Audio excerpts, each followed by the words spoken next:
Hello po, kumusta po kayo? Magandang araw po muli sa inyong lahat. Ayan, usapang harvester naman po tayo. Papunta po kami sa palayan kung saan po kami ay mag-harvester.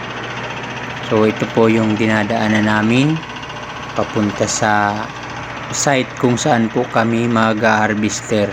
At sana tapusin mo po ang aking video para may ma-share po ako sa inyo about po sa harvester. At sa susunod ko pong video, ituturo ko din po sa inyo kung paano po mag-operate ng ganitong harvester. Nagta-travel na po ako niyan.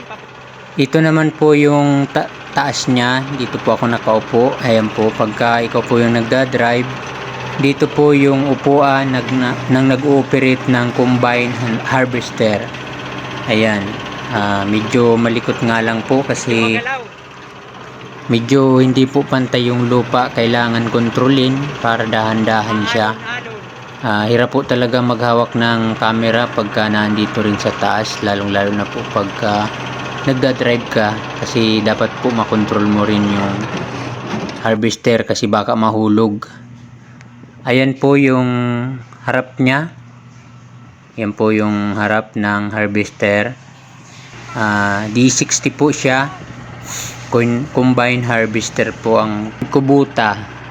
Napakadali po pag nag-harvest po ng palay. So mabilisan siya. Kukunin mo na po ang palay, nakasako na siya at malinis na. So hindi po katulad ng pag-tracer, kailangan mo pang i-blower para maalis yung mga dahon ng palay. Dito po ay hindi mo na kailangan i-blower. Nakasako na pong tatanggapin mo yung palay. Sa mga hindi pa po alam, ito po yung i-harvest namin. Ayan, yung pong malawak na yan. Hanggang dun po sa dulo. Ayan, nagpe-prepare na po yung aking kasamahan sa paglagay po ng sako. Diyan po mahulog yung palay sa sako na po mismo. Ayan, nagre-ready na po kami para pumunta na sa gitna. Pagkatapos pong lagyan ng sako, pupunta na po kami sa gitna para i-harvest na siya. Ano, kumusta ang palay? Nalabas? Ayos?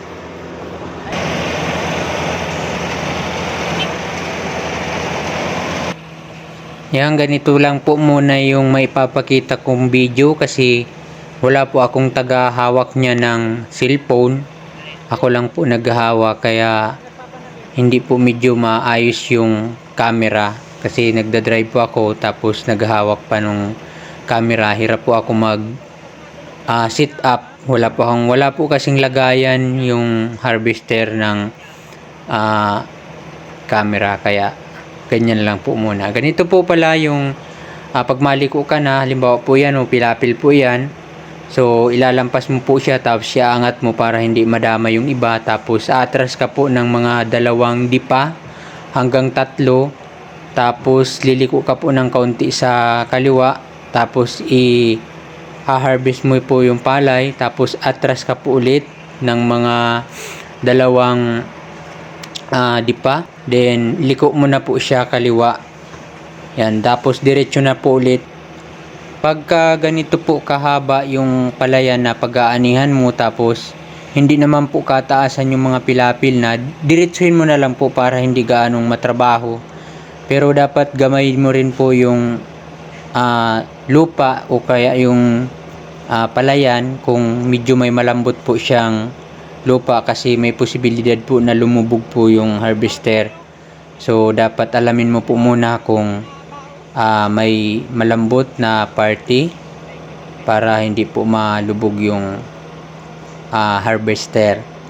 So yan po yung dapat mong malaman agad pagka ikaw po ay mag-harvest na sa palayan, para makita mo po kung ano po yung mga gagawin mo.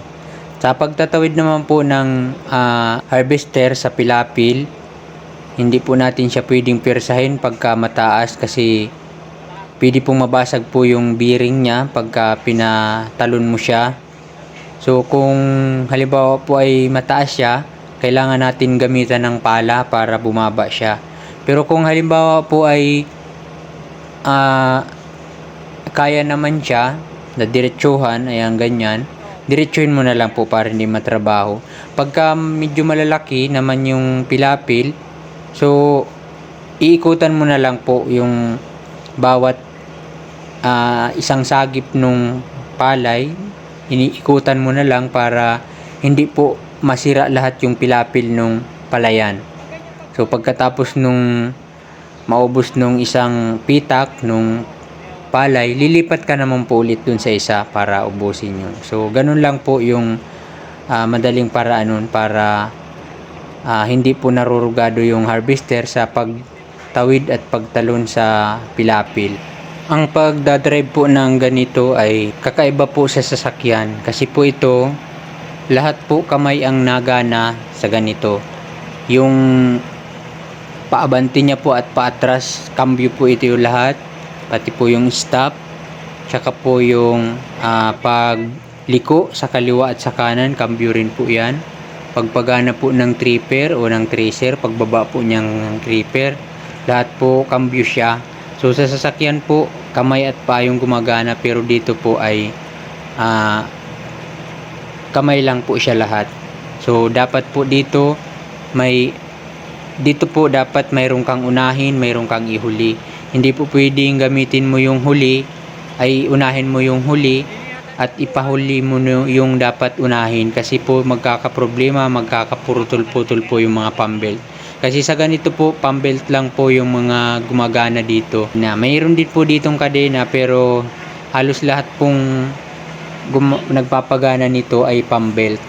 So dapat po unahin mo yung dapat talagang mauna at ihuli mo po yung dapat mahuli.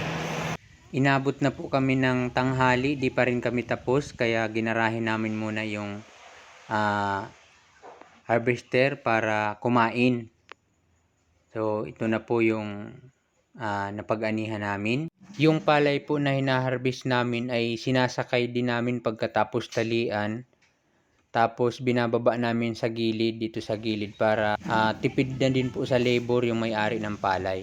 At habang nag-harvest po kami ay pinapahakot na po ng may-ari para hindi po maulanan in case po na mag-ulan.